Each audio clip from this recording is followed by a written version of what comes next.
27 তারিখে মাননীয় মুখ্যমন্ত্রী পশ্চিমবঙ্গের তিনি একটি টুইট করে বলেন যে দিল্লিতে নাকি বাঙালিদের সাথে এমন অত্যাচার হচ্ছে, বাচ্চাকেও নাকি ছাড়া হচ্ছে।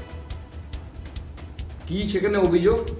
যে গত 25 তারিখ একটি বাচ্চা ছেলে এবং তার মা, যার নাম সাজনুর পারভিন, স্বামী মুক্তার খান, বাড়ি মেহবুবনগর, বিনোদনগর, দিল্লি, তাকে নাকি পুলিশ ধরে নিয়ে যায়, দিল্লি পুলিশ ধরে নিয়ে যায় এবং তারপরে তাদেরকে অত্যাচার করে, বাচ্চাটাকে মারে এবং 25,000 টাকা মুক্তিপণ দাবি করে এবং তারা নাকি সিভিল রেসে এসেছিলেন। আজকে দিল্লি পুলিশ তদন্ত শুরু করার পর আজকে দিল্লি পুলিশের তরফ থেকে ডিসিপি অভিষেক ধানিয়া সাহেব তিনি প্রেস কনফারেন্স করে পরিষ্কার বলে দিয়েছেন যে পশ্চিমবঙ্গের মুখ্যমন্ত্রী আসলে একজন মিথ্যেবাদী, ফেক মুখ্যমন্ত্রী। এই পুরো ঘটনাটা তৃণমূল কংগ্রেসের পক্ষ থেকে পরিকল্পনা করে এটা করা হয়েছে।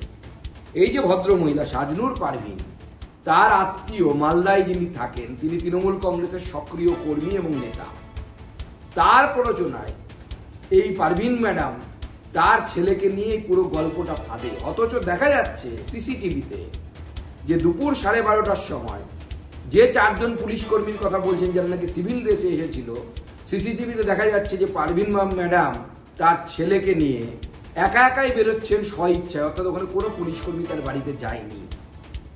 মাননীয় মুখ্যমন্ত্রীকে আজকে আমি প্রশ্ন করতে চাই যে বাঙালিদের উপর অত্যাচার, বাচ্চার উপরে অত্যাচার বলছেন, আর আপনি এতটা নিচে নেমে গেছেন যে আপনার বাড়ির বাচ্চাদের বড়লোক করতে হবে বলে, কোটি কোটি সম্পত্তির মালিক করতে হবে বলে বাচ্চাদের নিয়েও রাজনীতি শুরু করে দিয়েছেন।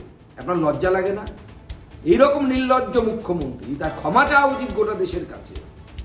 এবং এইরকম নির্লজ্জ মুখ্যমন্ত্রী পশ্চিমবঙ্গ এর আগে কোনো দেখেনি। আর আজকে আমি এই প্রমাণটা বারবার পশ্চিমবঙ্গের প্রত্যেকটি হিন্দুকে দেখতে বলবো। দেখুন, আপনাদের অপোজিটে যে সমাজ আছে, যারা তৃণমূল কংগ্রেসের হয়ে দুধেল গায়ের কাজ করে, তারা রাজনৈতিকভাবে কতটা সচেতন, নিজের পরিবারকে, আত্মীয়কে ব্যবহার করছে যাতে করে বাঙালি এই সেন্টিমেন্ট তৈরি করা যায় এবং আপনারা বোকা হয়ে তৃণমূল কংগ্রেসের পক্ষে ভোট করেন। আমি দিল্লি পুলিশকে অনুরোধ করব এই তদন্তকে এগিয়ে নিয়ে যাওয়ার জন্য, পশ্চিমবঙ্গের মুখ্যমন্ত্রীর বিরুদ্ধে মামলা দায়ের করার জন্য আমি অনুরোধ করব। কারণ পশ্চিমবঙ্গের মুখ্যমন্ত্রী পুরো মিথ্যেবাদীর কাজ করেছেন, মিথ্যে কথা বলেছেন, পশ্চিমবঙ্গের 10 কোটি মানুষকে বোকা বানানোর চেষ্টা করেছেন। এই ধরনের মুখ্যমন্ত্রীকে আমরা ধিক্কার জানাই, আমরা প্রতিবাদ জানাই।